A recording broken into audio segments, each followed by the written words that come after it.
because we've taken in our dress, we've now got a lot of extra seam allowance that we don't need at each seam. So just hop on your overlocker and overlock that excess seam allowance off to around 1 centimetre, 1.5. And if you don't have an overlocker, just trim your seam allowance back to 1. Hop on your sewing machine, add a wide zigzag, and just zigzag over those raw edges like I've just done there. And then you want to throw the dress back on the mannequin, and now we're going to look at our neckline. So I'm just redrawing in that chalk line from before, which was the lowest point I wanted to go at the centre front, and using a tape measure and going by each seam, so they're the front seams. You want to measure down from the seam to make sure they're even, not just at a random point. That way you know for sure that it's going to match up either side. So I'm just using tailor's chalk, but if you don't have tailor's chalk, you can just use normal chalk. And what I'm doing is literally just drawing in a neckline that I want, just using the tape measure as a guideline and my seams as a guideline. So you can do this any way you want. I've gone for around a very low scoop neck, but you can make it angular, you can make it right angles, you can make it sharper than I have. But this is just what I've done because what I like, and I've used again that waistband as a guide. That's as low as I want to go, that's at my waist. And yeah, I'm just drawing in with my tailor's chalk and figuring out where I want the hem of the dress to end.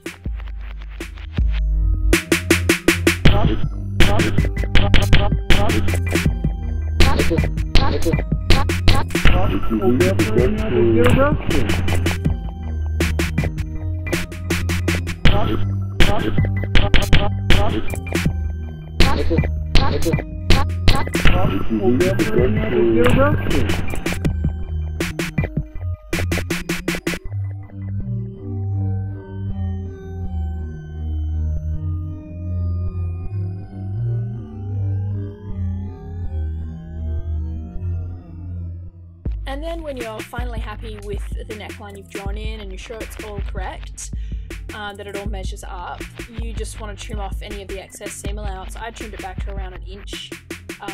And make sure you use crappy scissors for the zip, because you don't want to use fabric scissors cutting plastic. Fabric scissors are for fabric. So yeah, just use some crappy scissors to cut over that zip if you've got a zip in the dress you're using, and just trim it back to about 1 inch.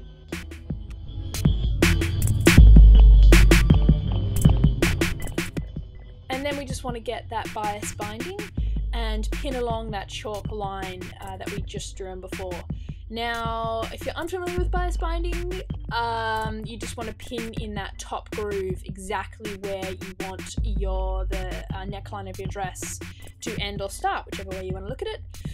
So it's quite simple, so just go along and try not to pull either of the fabrics too taut. Like, you don't want to overstretch the bias binding, or you don't want to overstretch the dress below. Just try and lay it upon each other and just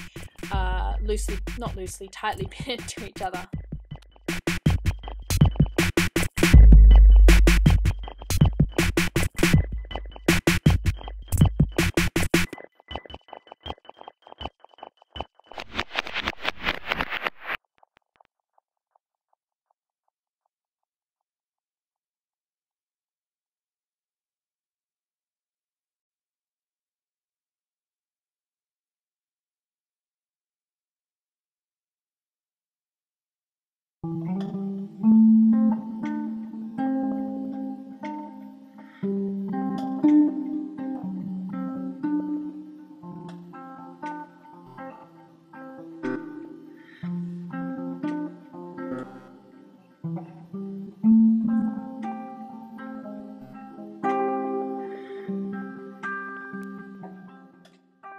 And when you get to your zip at the back, it's quite easy. You'll just be stitching over it. Just treat it like any other bit of fabric that you have before, because you will literally be stitching over that zip, so the zip doesn't go off the runners.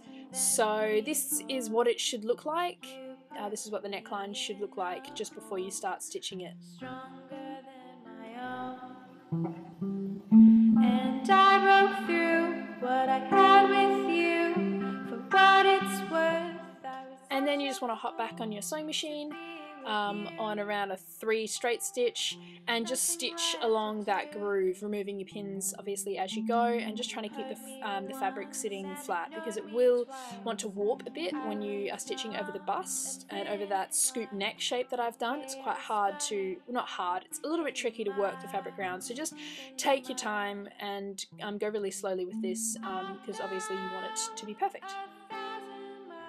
And then obviously here, like I said before, literally just stitch over where the zip ends, because if you don't, the zip head will go off the runners.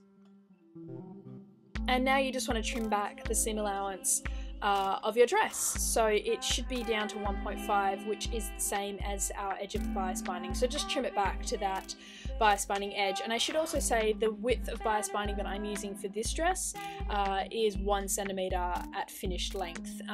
There is wider bias binding, but I didn't really want a chunky wide top stitch, which you will see me doing next.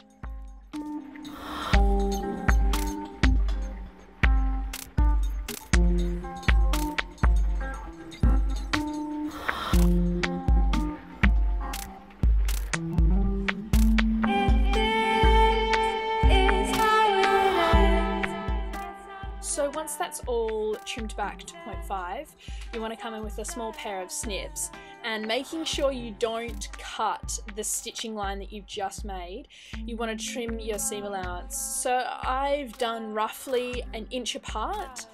I've cut in to just before where our stitching line is, if you can see me doing that. Just make sure you don't. If you do snip through your stitching line that you've just done, just hop back on this sewing machine and stitch over it again, back stitch it over it again a couple of times, and that'll hold that in place.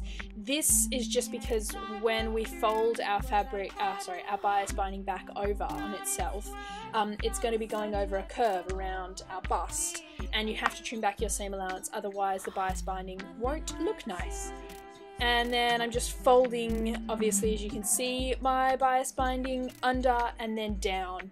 And then I'm just going to start pinning along that centimeter down bias binding, and then I will be hopping on my sewing machine and stitching it down.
Now you just want to hop on your sewing machine and again top stitch over your zip so it doesn't come off the runners, and you just want to stitch 0.7 mil in from our top finished edge. And again, take your time with this because we will be going over the bust, that curve at the bust again, and that needs to sit really nice and smooth, otherwise it can look lumpy. So yeah, just take your time.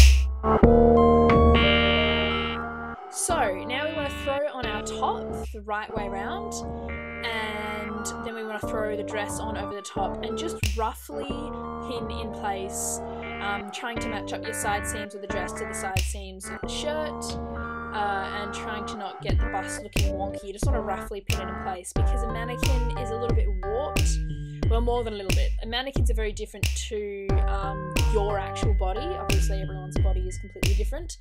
So therefore, a standard mannequin isn't gonna, you know, do the right thing for you and your body. So I like to chuck it on myself first, roughly pin it, and then throw it back on the mannequin.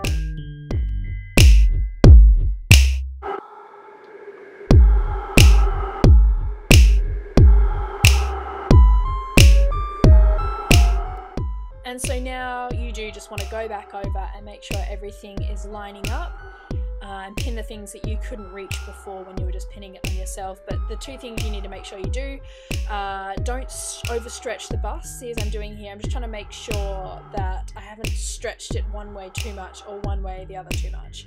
And then obviously you want to make sure that your side seams of the dress and side seams of the shirt match up. That's very important. And then obviously I need to make an opening in the stretchy top, otherwise I won't be able to get into the dress. And because our opening in the dress was in the centre back, I'm going to have to make the opening in the top again at the centre back. So I just cut that down the line of my mannequin. I've got seams on a mannequin which I just followed to get that centre back seam. But if you don't, obviously just measure around from the side seam and make sure that you are cutting down the centre back and you're not doing a wonky line.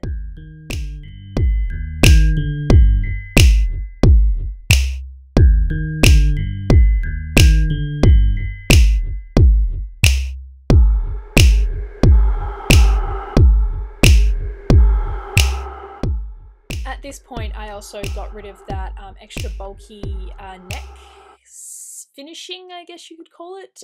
It had just been top stitched down, but it looked really bulky and chunky. And again, synthetic elastic doesn't fray, so I just got rid of that so it matched the edge of my sleeves. So now you want to hop back on your sewing machine and you just want to top stitch right along that very top edge. Just between the shirt and the dress. It's very important that you don't go off onto the shirt. You want to make sure you're like literally 1 mil in from the top of the dress seam.